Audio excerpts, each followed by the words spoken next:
Yeah. Yeah, you are audible. Perfect. So, Sonali, I was saying that thank you very much for doing this. You really made my day, and it really meant a lot to me when you said that, you can't say no to me out of all. So it was really nice. And also, when I spoke to you about the motivation part, which was very important, you said that for sure you would love to be part of this. So this journey with CJ is more about, not about the negativity what is happening right now, or the pandemic issues. I know we are talking a lot about it, but I thought let's start a program where people would love to hear more positive things, the journey, and how we all can motivate during this crisis, I would say. So once again, thank you for doing this, I would say. So I hope. So Sonali, tell me one thing. This is like a question which I have to ask, that about the lockdown, which is now over finally. We are all very happy. How one thing which you have been doing, which you not been doing for long years in one lockdown. I've been becoming tech savvy in the That, lockdown, that's and I think what I'm extremely fed up of is what I spent doing 9 hours a day during the whole lockdown, which is Zoom calls or online meetings. For me, it was very exciting. It was like expansion of my sort of technologically disabled mind a little bit. But I think within a week, 10 days for me, it started to become a blur. Like I was thinking, am I having memory lapses? Like I've had this conversation or not had it? Because just being in the same room in front of the same screen, using the same tools and just getting a different meeting, different person, soon took away from me the thing I enjoy most, which is the work culture at my workplace, which is at Morphogenesis. I enjoy the human touch. Well, nowadays touch is a bad word, but I enjoy the intellectual contact that comes from a physical presence, right. and I enjoy communication with people. Of course, Zoom is a communication tool, and in the beginning, I thought it's really good because people are being very efficient. They're coming with their slides already, and some things are going efficient. Soon, efficiency turned into a blur. I Yeah. mean, what I'm enjoying most is turning around in my studio here and seeing people. I'm enjoying the sight of a random desktop on which something is going on while I'm passing by. I'm enjoying two people literally snatching the opposite ends of the yellow trace and trying to scrap something on it at the same time. And I'm enjoying that I'm in one conversation and my eye somehow catches the sight of some new sample lying in a corner, and that sets off a thought process. So if we all know, I mean, a lot of people on this chat I know are architects and designers of various sorts, and me being in my design habitat Yes. is the thing I miss most, and the Right. thing I have come to very quickly dislike immensely is Right. Zoom calls. But Sonali, I must say, it's. I completely agree with you about the memory loss, because, I'm also a bit facing that experience sitting at home. I was talking to someone, somebody was asking me about something. So my wife Minnie was there. So I was asking Minnie, what was that thing? And she's like, "Are you serious? You're really having that kind of a thing?"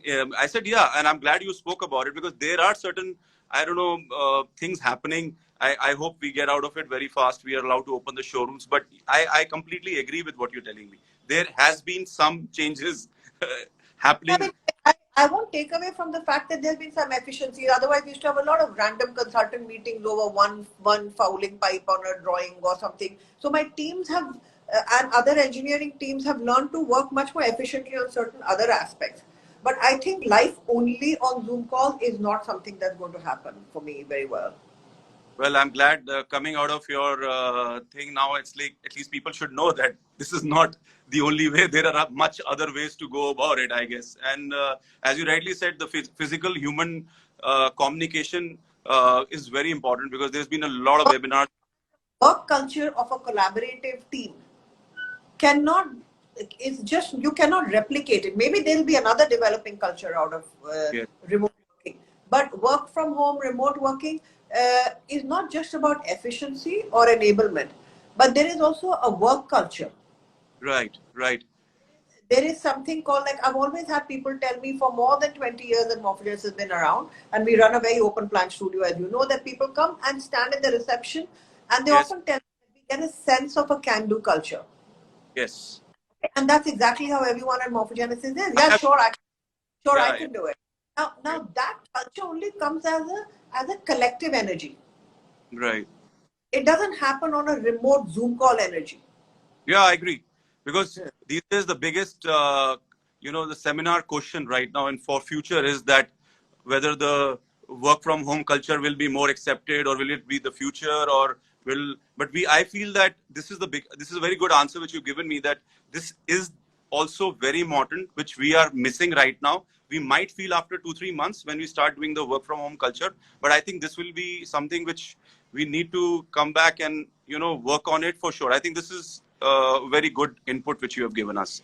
But thanks again, Sonali. But coming back to this journey, which a lot of people are excited to know about yours specifically. When I put a post, they were really happy that Sonali is going to talk about a journey because, of course, you're a design veteran. You started much earlier your practice, and also you've been one of the part of the best colleges. So if you can just brief the audience about your schooling, your background about architecture, whether your family was from architecture, your college, your pre-grad, and then when did you start Morphogenesis? So I am a quintessential way that half the architects, even today, you find in architecture schools, are architects' kids. So my father was an architect, my mother's an interior designer, Okay. and uh, my mother used to work for cottage industries, and my father had started his practice when I was born, and I was the first child of three. So my father actually homeschooled me till class two, and homeschooled me meant that home was his office, and I was sitting in between architects the whole day At the age of 2. till class two. I, Oh, okay. I, I didn't go to school till class two. Okay, so for me, it was kind of an inadvertent or planned homeschooling. I don't know. So I kind of grew up in between architects, and very early I remember playing with model trees, and I was actually in the middle of a studio the whole time because my mother used to go out to work and my father's office was at home, and so I was sketching from a very early age because that's what we all do with our kids, right? We hand them crayons and we hand them paper and Right. start before they know Yeah. how to write. I was surrounded by, maybe the office was 6 architects or 8 architects, something like that. So all day long I was surrounded by architects. So I can't even remember whether I could speak first or I wanted to be an architect first. Like, Okay. so the memory goes back so many little things in my head. Right. Or it'll come back. So you might see me a bit dark for a minute. Of course. So, and then my father was from SPA, and Okay. it kind of was just a journey that kind of took its own path. Simply, I followed his path, really. I just needed one to be an architect. There was no other choice in my head. Um, Sometimes I toyed with being a writer, but it was always an additional profession. Um, and then SPA, I met Manit, my partner and husband. And at some point, he had returned from England. He had had his education, schooling in England. Oh, And yeah, and then the first time he was living in India was when he was doing his undergrad at SPA. And at some point, we got discussing making life plans. And I, like all good Indians, applied to every Ivy League in America, irrespective of whether they were famous for architecture or not, or not knowing the name of a single particular professor I wanted to go to. And there was no internet telling you those things those days. And then Manit said to me that how can you just study design in any college, however good it is? You have to go to a college famous for design. And I said, and what would that be? He said, in my opinion, we should go to the Architectural Association. I know a lot about it. And sorry, and that's what it should be. And so that's where we applied. And actually, it was the last admission I got. I was waitlisted.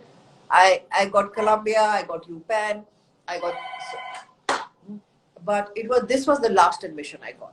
And we went to the AA because we had already accepted other US universities. Manit was to go to Columbia, I was to go to UPenn. And we said, okay, this is only a 12-month master's. Let's do one and we can go on to further studies and enjoy life in America. And 1 year into the program, I got The DRL was just getting started at the AA.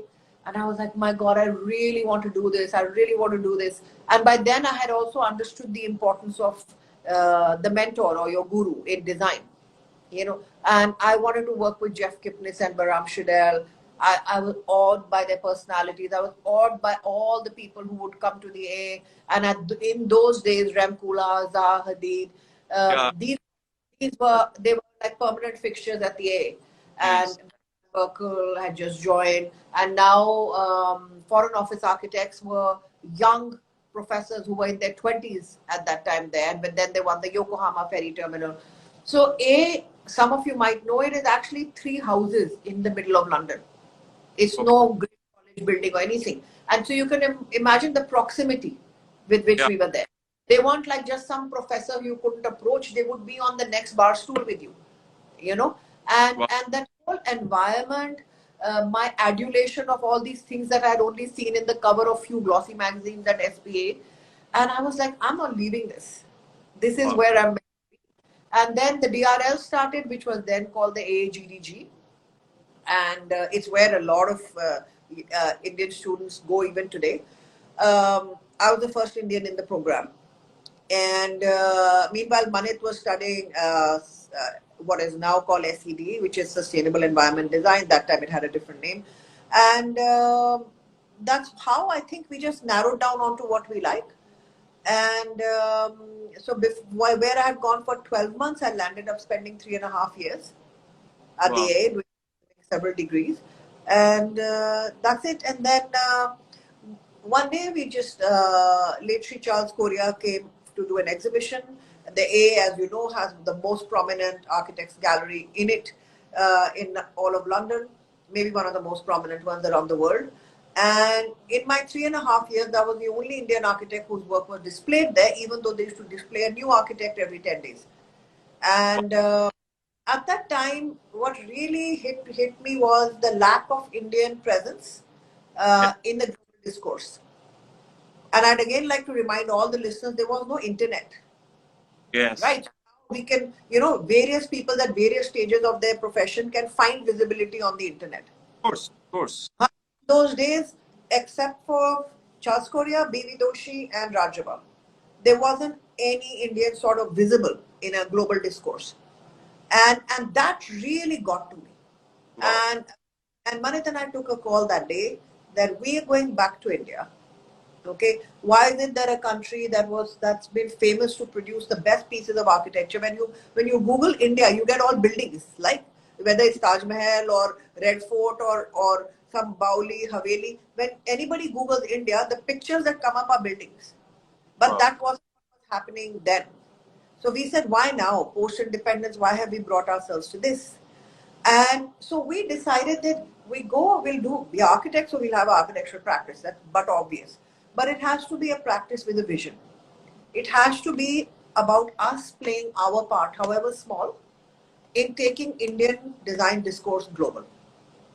So which is why sometimes people look at us and say, like, why do you travel and lecture everywhere? Why, obviously draining in time and cost and intellectual bandwidth, but financially. But for us to make our mark as Indian architects globally, it has been part of the vision by which Morphogenesis was set up. And so that's how the Morphogenesis story began. Wow. But I must say, Sonali, that, generally when I do a chat talk, I have to study the firm because it has to be curated. The questions have to be curated. It was a real treat for me to study morphogenesis and how it happened, because you very easily said that, in 1994, you planned to go to London when people used to dream of going to abroad, not even London. It was not a easy cakewalk like, okay, we are going to London. But it was a very well planned, and at that age thinking about so many things, and thinking of making India proud, being the first Indian. I think it's a big compliment to you. We have to really, we are very proud of you, because it's not that easy to plan and think and become first. It's a complete process. Even I would say in today's time also, if you have to plan for your kids, you have to completely plan the process. And as you rightly said, without internet. And you have the internet and you have every information on your fingertip. this is what I'm saying, and I think the big compliments to you. That's the reason I was telling you that was a real treat for me to study morphogenesis, their background, and how they planned everything, and how you planned and you started morphogenesis. So morphogenesis was started in 1996, if I'm not wrong, right? Yes. Okay. Yes. But before I talk about morphogenesis, I would love that you share something about your experience in college, because as it would have become very normal for you to have the best of today's personalities, like Zaha Hadid was part of your college and other architects. But how was the experience? And you think, just for audience to help, do you think that experience was helpful for you to achieve what you have achieved today? So I'll tell you. Okay, here I suppose we are referring to Architectural Association. Okay, Yes, college so architecture, yeah. AA. So one I'd like to tell you, it was a very contrasting education. SPA was like a classroom format, Yes. and Architectural Association was a true Guru Shishya format. Like it was one-on-one. Like you didn't Okay. even have a common project with anyone else. Like you had your project and you had your guru. Okay.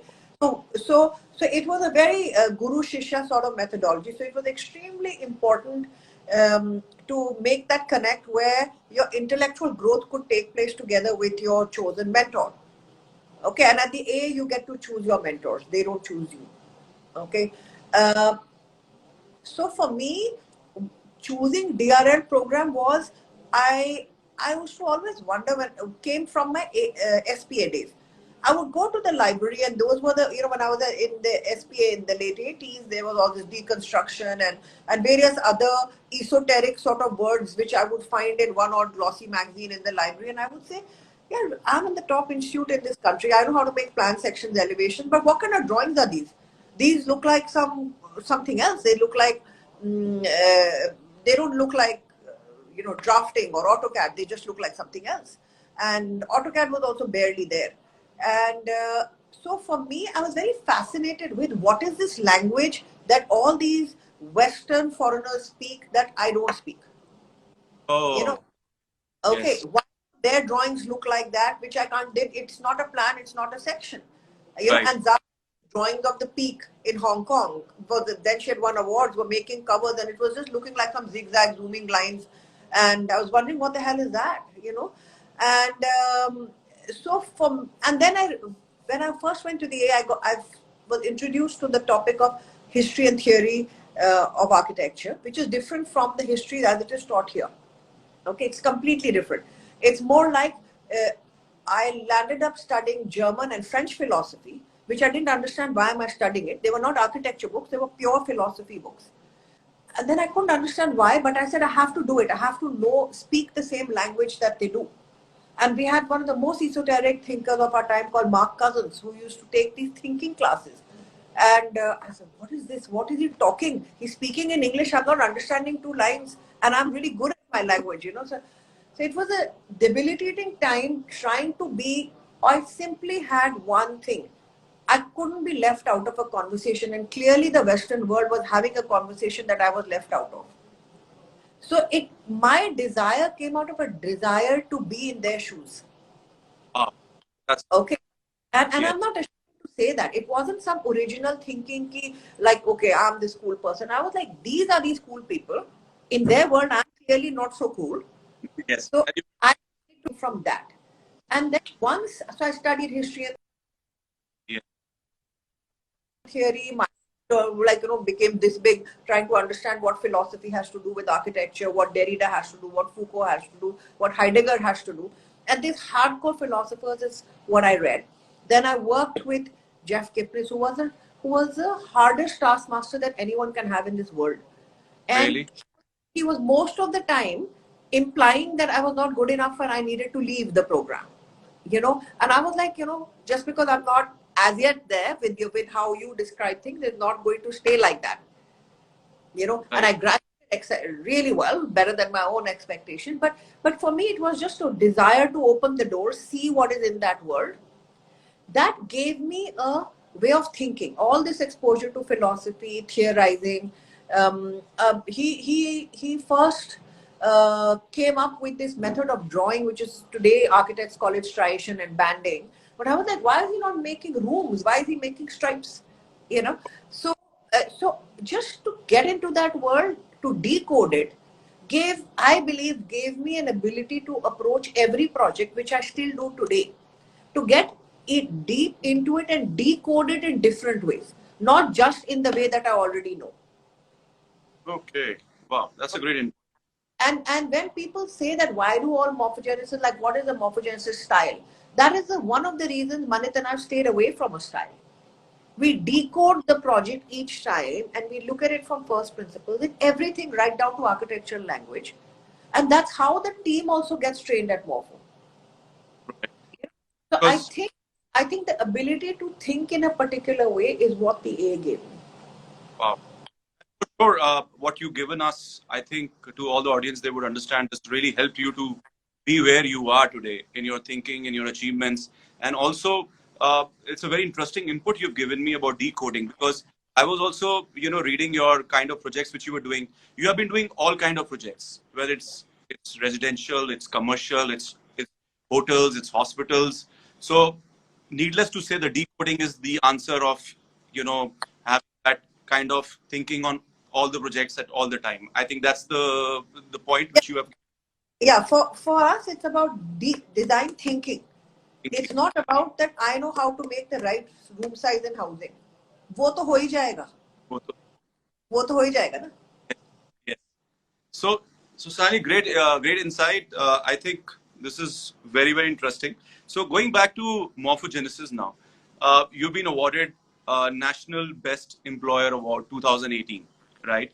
And we all know that Morphogenesis has a big team of creative minds, right? In fact, I had the pleasure of being part of your journey from our office, where also the team was very good, and now Panchil also.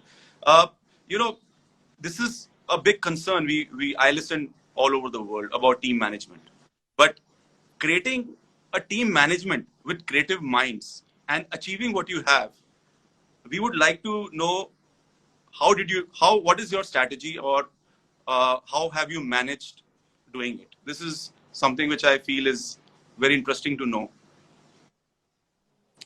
So when this firm was started, it could have easily been Sonali and Manit Rastogi, or it could have been Rastogi Architects or something like that. Even my father's firm was by his name. ऐसे ही Okay, नाम पहले ऐसे ही नाम आते थे, to be honest. Yes. but the idea of calling it morphogenesis was because it was supposed to grow and evolve. That's what that term means. It was supposed to grow and evolve with whoever would be a member of it at that time. If you Okay, can I about strong I strongly believe, and not believe, it is the truth, that every single architect who works at Morphogenesis has the same qualifications as me. I mean, when I say same, at least the bachelor's is the same, the master's could be same, could be more, could be a PhD, could be anything. But they have the same elementary education to be called an architect as I do. Okay? They have the same dreams, their own dreams, but they have the dreams, which are the dreams for the future. Okay? Now, if somebody is not respected in the same way as you respect your own dreams, then they can never be part of you. Okay, so the morphogenesis, which is one, the fact that we don't have a recognized style, the fact that we look at everything from first principles, allows for each morphogenesis member to contribute into whatever they are doing in a way that they can own it. right. Okay, so that culture then spreads. I mean, Wow. when we start new concept design, the team usually comprises of everything starting from an intern to the studio director. There'll be 3, 4, 5 people at different levels, and everybody is working collaboratively. Some ideas come from experience, some ideas just come from being vacuum ideas, some ideas come from that you saw it somewhere in college, some ideas come from research and theory and background. I know you have Okay, said day 8, day 1, day 2, day 3. I was reading till day 8. There is a complete program about morphogenesis. exactly. That's a joining program. So when you join, you don't work on a project. You Yeah, I have done jo- my homework, Sonali. join you join and you think for Yes, a while. that's great. That's really So, nice. so that's what I think, and I know that the only way to perpetuate uh, sort of a sense of ownership is everybody gets to live their dream. Wow. I believe that the morphogenesis culture, everybody gets to live their dream. Wow, that's a great take for the people who are running their organizations. Please involve your team in your dream, make a part of your dream, and they should also respect your dream, and that's how you grow. And I think I also I have a privilege of Sonali working with a lot of your teams who have ventured out and they're doing great, and they have a very big regard for you, which is I told you on the phone also. I think that's the best compliment if your team is venturing out and talking great about the organization they have worked with. But I can share my personal experience with you. They have been very happy. So, great take. Sonali, another question I have, which is very interesting and important question. Your firm is the only firm in WA 100 list of world's largest architectural firm, which is gender neutral, with over 50% women across all levels. Please share your thoughts to the audience about this. So, I actually sometimes find it surprising that why that's not the case everywhere. Because every time I do interview a new architect, a young architect, I'm told most of the colleges have 60 or 70% women today. When I went to college, we were 10% women. Yes. Okay, when I went to college, there were 1% women. Right. Okay. So now when there are 60-70% women, how come that representation is not proportionate at work? Step one, I don't understand. Okay. So then, yes, maybe there are more women, but then what happens is when their familial responsibilities come into play, they land up having to quit because of other responsibilities. Okay. Uh, Now one could be easy. I mean, Morphogenesis gets over 2,400 applicants for the starting L1 job every year. So it would be just easy to keep letting women go and keep getting new men, women, whoever to come in. Okay. But I think one has to recognize that we are designing a world for both genders. Therefore, it's important that the team that designs has a thought process where both genders are there. One. Secondly, I think what happens is that I believe if you support somebody through their difficult times, then they become the most valuable contributors for a lifetime, which is true for any relationship in life. A friend who stands by you in your difficult time becomes your best friend, right? So just because uh, women produce children, then they somehow land up having, somehow in most cases, not all, land up having additional responsibilities over the spouse or at home. Sometimes there are further responsibilities of one's own parents, spousal parents, all sorts of things. So if small changes in policy, the way a firm is run, allows for those, some, not all, but some of those to be shared by the firm, it makes it possible for them to have pride in their education. I mean, I find it hard to believe after how hard I worked at college that how would I ever give this up? You go to college, bachelor's 5 years, then maybe master's another 2, 3. Why would you study for 8, 9 years and then work for 8, 9 and quit? I mean, Very most likely, quite often, because architects barely earn anything in the beginning, quite often if you've had an expensive education, not even paid that off. Why would you quit? very well So said. if you can be helped to not quit, then you're going to come back double quickly. I mean, when we opened up after COVID-19, I was surprised. The women with children, families, in-laws were the first back into work. Some moved into Delhi because they didn't want to do the cross-border thing till it was shut. Moved into Delhi so they could come to work. Okay, moved into their parents' home, moved or something like that. Now, this has come because we are we are talking from work from home and discovering it now. Yes. Morphogenesis has forever allowed women with children to do something as small as 1 day a month work from home. Wow. Okay. Essentially, children get fever, children do this, that. You can look after that. We Right. allow them to go to school and do report books or whatever it is they need to do, and with flexible time. They can do their time later in the day. So simple things like that. We have a Karwa Chauth party. We celebrate womanhood. So this office, one day before Karwa Chauth, has a mehndi wali, chudi wali, chaat wala, everything going on. Okay. So we celebrate womanhood. Like, I have no intention of ever standing personally in a boardroom and pretending to be same as a man. I have no intention. I never have. I will pick up in the middle of the biggest presentation. I will pick up my daughter's call, come what may. And if she needs to know where her notebook is, I'll even say, excuse me, sir, I need a minute. So as long as I can unashamedly be a woman, I can, I can accept everything that I need to do. I think, and I can show the commitment. I'll give you another example. Yeah. Once, a very, very senior client of mine, I was presenting and in a boardroom, and my daughter's school bus had got missed, and she kept calling. So I got really flustered. I picked up the phone. I said, sir, I need 3 minutes. I'll step out. I'll make some arrangement. My daughter's stranded. I'll come back in. He said, take your time, as long as you give the same commitment to my project. I Wow. said, okay, so commitment, a life of commitment is a commitment spread across everything. If we can be unashamedly women, and wear our commitments on our sleeve, then we will be equally committed to everything we do. And as long as we support that, at Morphogenesis, people have no issue discussing, yeah, tuition teacher bata do, मेरी mother-in-law ये कर रही है, कहाँ से खाना order कर लूँ, ये कर लूँ. I mean, these are normal conversations. And they're open conversations between men and women. Karwa Chauth party is like amazing. All the men come in Indian clothes also to our Karwa Chauth party. So as long as you accept life for what it is and support each other through anything. I mean, we have, it'll be just like if there's pregnant women who are traveling to sites 5 months, 6 months pregnant. I don't have to say it. Automatically, some junior teammate will say, shall I just come along with you to Ahmedabad for this meeting? And they'll just go. They will never say, you don't do it because you're 6 months pregnant. We just have a culture that work must happen, whatever it takes. So if it takes to go with a 6-month pregnant woman, so you are sure that she's safe, then you go with them. That's it.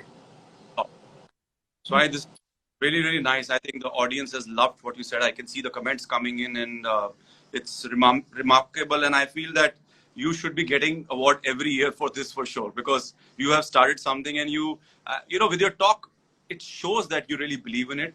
And I feel that if I, not being a part of Morphogenesis as a team, I have started, really taking things so seriously after you. Of course, I believe in what you say, and the audience too. But then I can imagine the team who's following you. So I think, bravo, it's a great thought process, and I think this thought process will really be very helpful to a lot of people who have different set of minds. But really, we look forward for another award of 2021 for this thing again. 2020, I'm not considering anything now. So it's not a year to consider. So you'll be surprised. We got the best place to work recently again. And obviously, like, the people who send the feedback, and 50% are women and 50% are men. And we had a very high number of people, like 80 plus, who said it's the best place to work. So obviously the men are also feeling it's the best place to work, right? So when you are kind of a more accepting of who each person is for whatever they are, gender, non-gender, then it just becomes a good place to work, no? No. We all know, and I think this is a very, very big compliment to the company and you. So, Sonali, great insight again. I'm loving this chat talk because we're getting some amazing insights. But do you agree? I think your firm is synonymous to words like first, longest, largest, tallest. So, I mean, it was so exciting to read all this. For the audience, from first PVR to the first mall, correct me if I'm wrong, Sonali, on any of the things. Well, it wasn't the first PVR. First one was done by Manoj Mathur, but yeah, after that, all the PVRs. Yeah. So maybe first Cineplex, I think, with PVR, I think you designed the first new concept of PVR, if I'm not wrong. So to the world's largest single office building in the earth, world largest urban art facade, world largest net zero campus, to highest residential twin towers, and there are many more. We would like to know, it's not easy to achieve. It's very easy to hear what I'm saying, but it's not easy to achieve these things. So what has been your challenge to, keep up on creating these huge infrastructures? Um, I, at the risk of sounding sort of very blasé about it, I would say pretty much no challenge. Because scale is not relevant. We have done 800 square feet. Our smallest project has been an 800 square feet shop in Emporio. Uh, and it was probably going on simultaneously as we conceived the Surat Diamond Bowl, which is the world's largest building. World largest. Yeah. So because each time it's about the process of thinking about it. So how do you think? So you think about, okay, what do you think when you have as many people that enter an airport in a day? You have those many people. I mean, a small airport. Let's say Surat airport would see less footfall across a whole day than this one building will see across 5 minutes in the morning. Okay. Right. So you think about the issues. You think about how do you move people, how do Right. you move, them, and how do you get them to go from one place to other. This design is for a community. It's not a retail project where you make offices and then you put them out in the market. It's all pre-sold. It's for a single community of diamond merchants. So you understand what their life is about. You understand how they transact. Okay, you understand the way they deal. They don't just deal in offices, but they deal in corridors, they deal in courtyards, they deal everywhere. So simple. But when I'm doing a 800 square feet art gallery at the same time, and my client says I need to display 90 Hussains in here, like I'm like, okay, how do you put 90 Hussains in this size of space? And then you think about, okay, so obviously it has to reconfigure because sometimes you'll put 2 Husuda, sometimes you'll put 90 Hussain. How? So maybe we have to come across a movable display system. Right. So it's always what are you thinking about? It's not about the size. Size just means to make the working drawings, you need a larger team. Right. That's all that size means. Okay, what you need to have is clarity of thought that what are the parameters that you would need to think about in this project. Wow. So Okay. as a matter of fact, Sonali, you've achieved all the sizes and you're being very honest, and your design concept is clear that whether it's 800 square feet or the world's largest or tallest or longest, it is not a problem. Am I right? I think that's basically what you mean. Like So, when we started to do tall buildings, I just went online and did some courses in CTBUH. Okay, because I didn't even know the questions to ask my structural engineers. Okay, which could help me. My typical behavior is, okay, can you make the column thinner so that it becomes part of the wall and doesn't pop out in the corner? Now, is that the right thing to ask somebody when you are doing 100 floors or 80 floors, or is it what I'm asking for a 2-floor house? So all I did was, because I had no experience in tall buildings, I went down and did some courses so that I could understand the language of what is asked. What is the type of materials I need to look at when building sway by that much so that the materials don't fall off. Okay. I just equipped myself with the language so that I could think the parameters through with so, all the other. so Sonali, I can add to what you say, if you permit me, that continuous education and learning is the part of the process challenge for doing these kind of infrastructure buildings. I feel that's the only way to go about it. You have to keep learning. That's true for all of us in the design profession. Now look at how many of us here only will be thinking now how to make a cooler mask and how to make a cooler shield, and so we keep learning, right? That's what makes. I mean, we're not just cool because we dress more cool than wearing a business suit to work. We are cool because we learn. Yes, but at times, what happens is when you achieve certain things in life, I'm not saying about you or me. I'm generally saying in life, this also happens. So that's the reason why specifically I told you this, that people stop thinking that they need to learn more. But in your case, after all achieving, you are still learning. You're still wanting to talk to your structural guys. You need to learn the basics, this is the reason why I think it's a continuous process, and most of the people should follow what you have done. That's my take on the whole thing. Yeah, I think without learning, life's going to be so boring. It's going to be the same every day. Yeah, I agree. I agree. So Sonali, that's another great take. One last question before I start a small rapid fire, which I have prepared for you. Very simple questions. Uh, that is going to come later, but very not something very simple about your likings. But before that, you have the Morphogenesis has received 110 awards, 850 publications, 50 million square feet green under construction. What has been your drive to keep it going? Uh, I really don't know. It's the same as the drive which I made me decide this is what I want to do. I mean, I really find that this is my reason for existence and nothing else. Like I cannot tell you, I heard from so many friends during lockdown, oh, this is lovely. We are learning how to cook. You know, we are spending more time with our families. Sure, I did all of those things. I got dead bored after 1 week. You know, so for me, this is my reason for being. It's just I'm one of those super lucky people, is all I can say, where my passion, my vision, and my dreams are all aligned. And I think that's the biggest gift that I have. That I was born with my dreams all aligned, and and nothing gives me more happiness than to do this. wow. That's I think I personally feel we are all lucky whoever have their own passion and they can follow their passion. And this is a new interesting thing which you told me about aligning the passion, the creativity, and the design together, which makes you feel very good. I think that's nice. So Sonali, some few questions, if you allow me to ask. It's like a rapid fire, and you know. So your first question is that how you refresh yourself creatively. reading. Really. How would someone get your special attention? It could be anyone. By saying really interesting things. Right? So, audience, whoever wants to work with Morphogenesis, this is a great take you can have.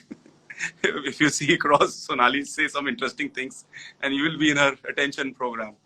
Okay, what's your biggest pet peeve? It could be Manit also if you want, but I hope listening he will kill me. So I have a pet peeve of the bad urban design policies in our country, which has also led to the current migrant issue, amongst 1,000 other issues.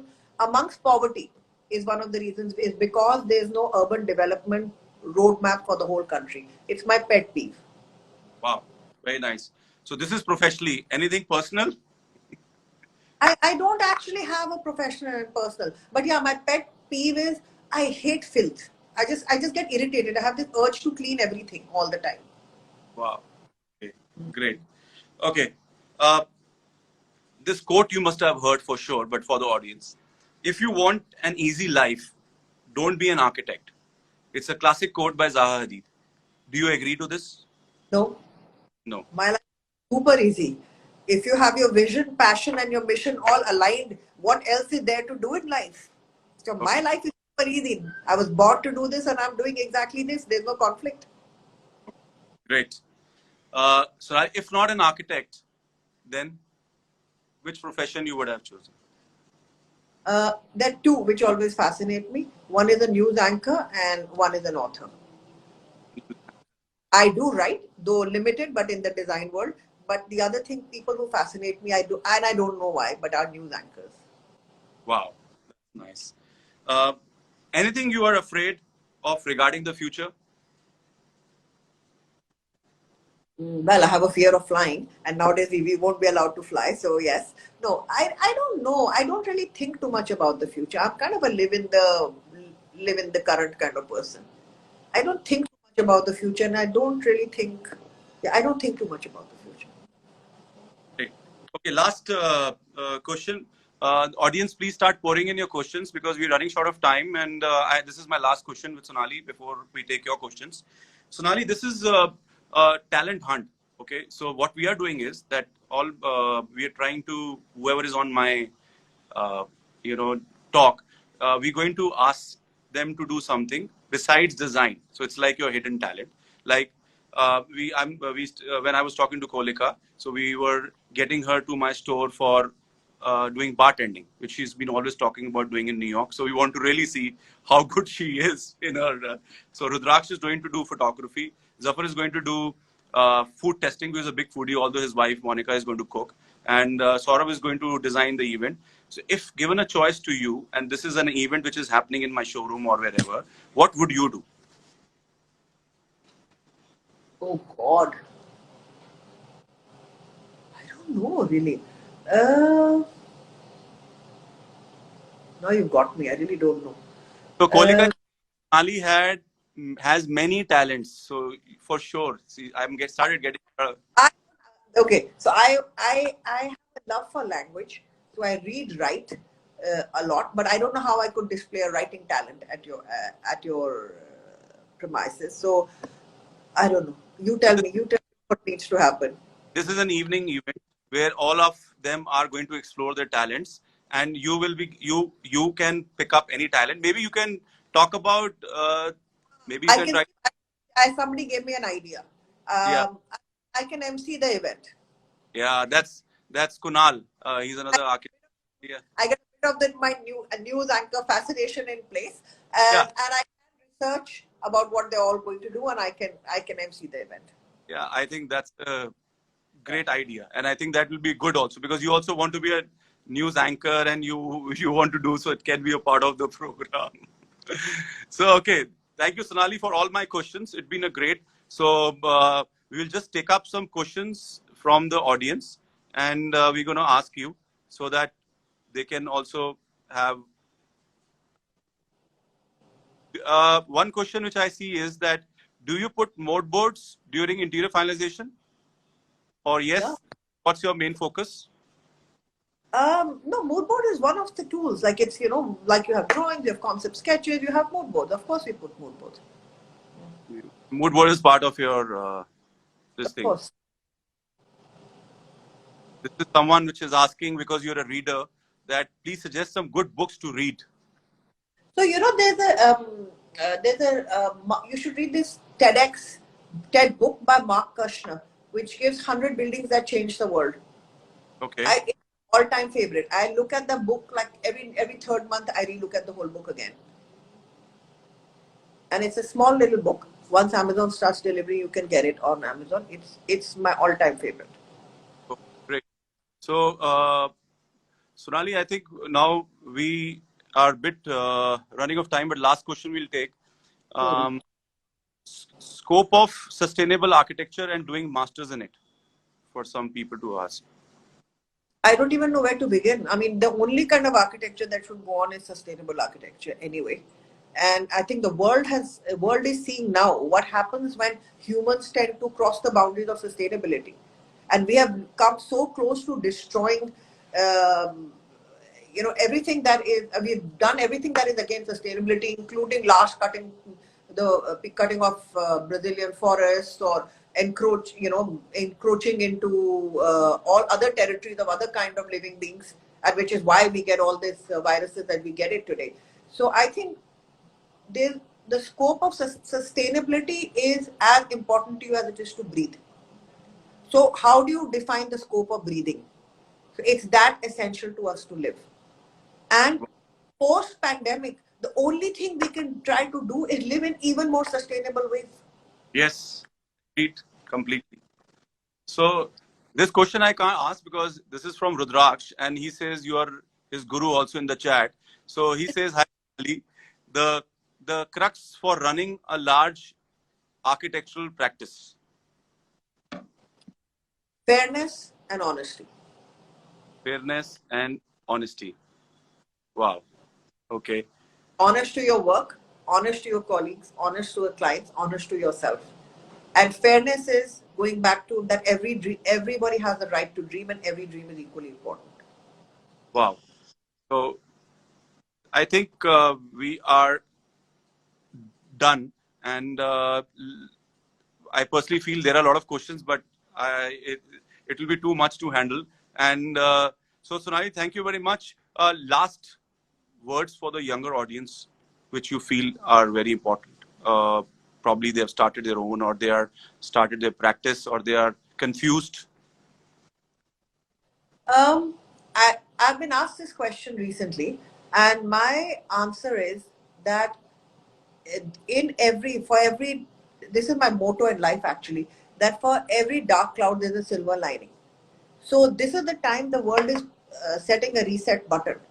So they will be only those will be front. Now it's not like somebody who has 40 years of experience and somebody who has 4 days is going to be very far apart. The one who is 4 days experience can actually think up a new post-pandemic idea. This is the time for ideas. This is the time for out of the box thinking. The world is rebooting and there is a paradigm change that is going to take place. And much like it happened when the world went digital and you got 30-year-old millionaires, okay, Yes. this is the time for design to design for a post-pandemic world in a way that the world stays post-pandemic. What design has to play some role in it. Right. And the one with the ideas is the one who's going to succeed. So keep innovating, keep thinking, keep working hard, be fair, be honest, Have vision. have and have fun. Have vision, have fun, and be visible. But thank you very much, Sonali. I think it's been a great talk with you. And needless to say that I have a very high regard for you, and you've always been inspiration icon to all, and especially for me too. And I feel that the kind of comments I'm seeing are fantastic. People have loved your talk. I've been checking some comments, and you will also see. So please keep doing these kind of shows where people really want to listen to you. And besides your pandemic, and those are also important. I think you have been still trapped for your next one tomorrow, I think, if I'm not wrong, with the Ace Tech. I saw that. So Sonali, thank you very much, and hope to see you with your MC act soon. Because I'm serious about this. So if you start preparing, I'm good with that. it'll be fun. Thank you, Sonali. Thank you very much. I appreciate it. Bye. Thank Bye, everybody. Thank you for attending. you. Bye. Bye.